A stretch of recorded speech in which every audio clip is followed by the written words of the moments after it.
Hello again, everybody. Welcome back to Accounting 1101. I'm Professor Martin, and we are tackling adjusting entries in our videos this week, and we're looking at accrual entries right now, the entries that we make at the end of the period to handle accruals that have happened. All right, so adjusting entries, as we learned in our opening video on the topic, we know that they're entries that we make at the end of the period to kind of clean up the accounting records and kind of help the accounting records reflect reality. We got to make our adjusting entries at the end of the period before we can make our financial statements. Before we can crank out that income statement and balance sheet and statement of equity, we have to do adjusting entries. That way, our financial statements, when we make them, reflect reality that exists at the time. And we also know that every adjusting entry we make will affect one balance sheet account and one income statement account. So I want you to hold me to that. As we go through and we demonstrate our adjusting entries, I want you to check. Make sure that we're hitting one balance sheet and one income statement account. And if you find one that doesn't involve an income statement and a balance sheet account, you can let me know. But I feel pretty confident that we're going to be able to make sure that every entry that we do, adjusting entry that we do, will have one balance sheet account and one income statement account. We talked about in our previous video how we had two categories of adjusting entries. We have accrual entries, which we're going to cover right now. Those are revenue or expenses that have happened but have not been recorded. And once again, I failed to update the typo. Man. Forgive me on that one. My editor is out on vacation, I guess. But accrual entries are basically revenues or expenses that have happened, but we haven't recorded them in the accounting records yet. So we have to do that. We are accruing a revenue or an expense. And as I mentioned before, accrue is just a fancy accounting term that means to add in. When you accrue something, you're adding it in. In this case, adding in a revenue or an expense that has not been recorded yet. Deferrals are going to be a different category. We're going to do a whole different video on those next time, so keep an eye out for that. So accrued revenue. A company has earned the revenue, but hasn't recorded it yet in the accounting records. I did but right on that one. I spelled but correctly. You know you're having a rough time when you can't even spell a three-letter word correctly. Man, the shame that I'm feeling right now is just beyond compare. Accrual accounting, we record revenue in the period it is earned. Not necessarily when we collect the cash.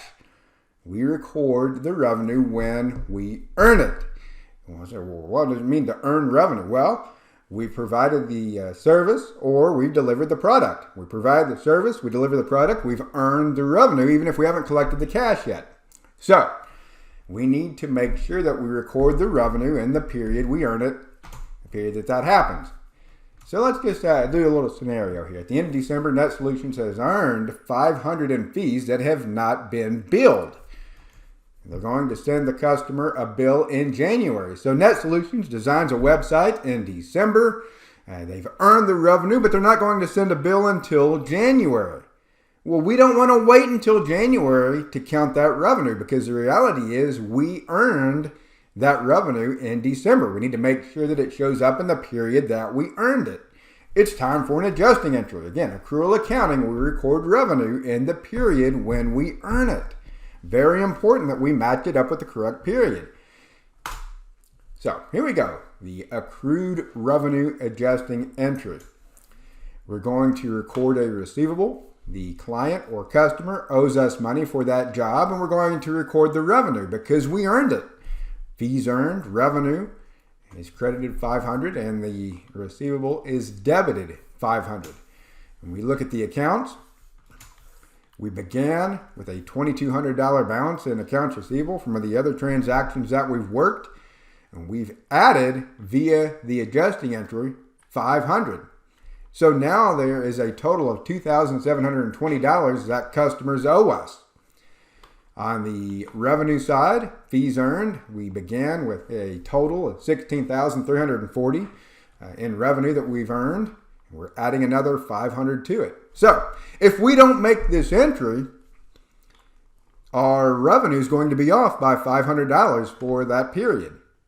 If we wait and count it in the following period will be overstated by $500, right? So we want to make sure that we record our revenue in the period it happens in. All right, so we have accrued expenses as well. In an accrued expense, a company has incurred an expense. Expenses happened, but the company hasn't yet recorded it in the accounting records. They need to do that because under accrual accounting, we have to record expenses in the period they happen. It goes back to the idea of matching. We're trying to match up revenue and expenses in the period that they occur in. So, companies incurred an expense, they haven't recorded it yet. Give you an example. Nut Solutions employees were paid on December 27th for their labor for the 2 weeks, December 13th through December 27th. Then they went out and worked December 30th and December 31st. They earned $250 during those 2 days at the end of December. They're going to be paid for those 2 days in January. But according to accrual accounting, we record the expenses in the period they happen in. As such, we need to make sure that December 30th and December 31st, the expenses for those wages gets recorded in the month of December. All right, that way we can match up those wages and expenses with the revenue from December.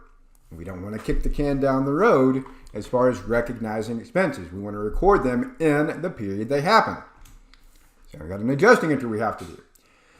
We're going to debit wages expense for that $250, and we're going to credit wages payable because we didn't pay the employees, did we? We're going to pay them in January, and so we have a payable. Again, anytime you see the word payable in accounting, you need to think we owe somebody some money. In this case, we owe employees money. Wages payable, got to pay them. The account impact, we can see we didn't have any wages payable to begin with. Now we've accrued or added in $250 of wages payable.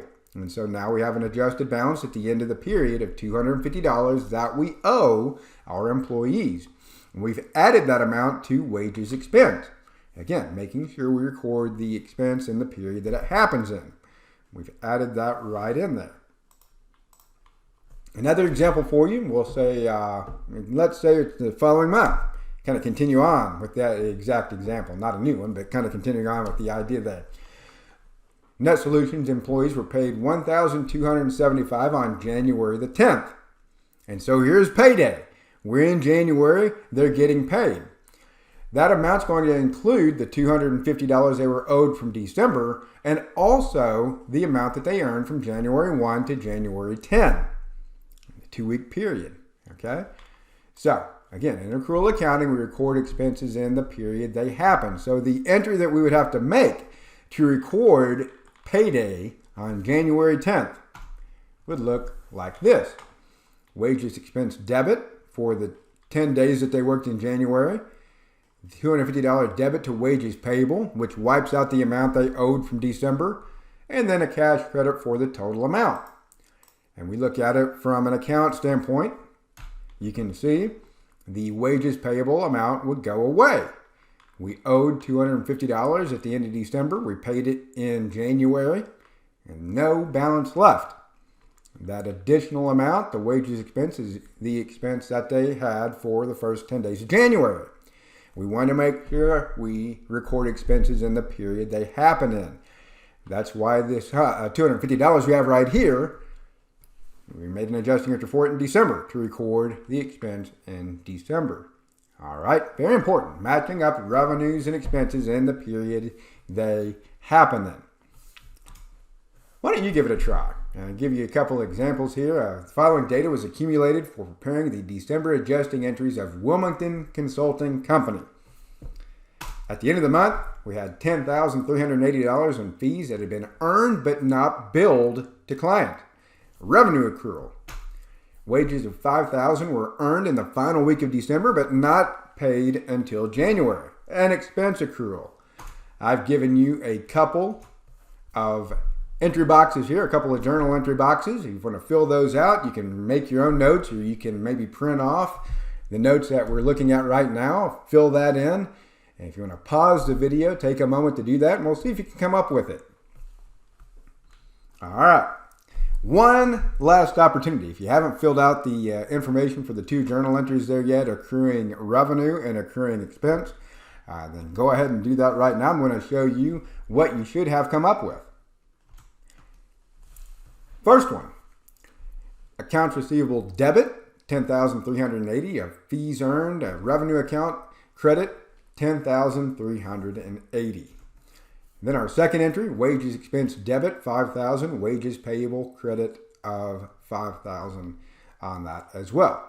Now, I told y'all, every single adjusting entry that we do will involve one balance sheet account, one revenue account. Let's check it. Accounts receivable, balance sheet account. Fees earned is a revenue account, income statement account. We're good on that one. On the second adjusting entry, wages expense, expenses are income statement accounts, wages payable, balance sheet account. All right, one income statement, one balance sheet account on every adjusting entry that we do. So, we've gone through our accrual adjusting entries. Let's take a look at the deferral adjusting entries. We'll do a separate video for that coming at you next up. As always, if you have any questions or you need any help with your homework, I'd be happy to work with you on that. Reach out to me and we'll see that you get taken care of. Next on the agenda, adjusting entries for deferrals. I hope to see you back here for that. Until then, take care, everybody.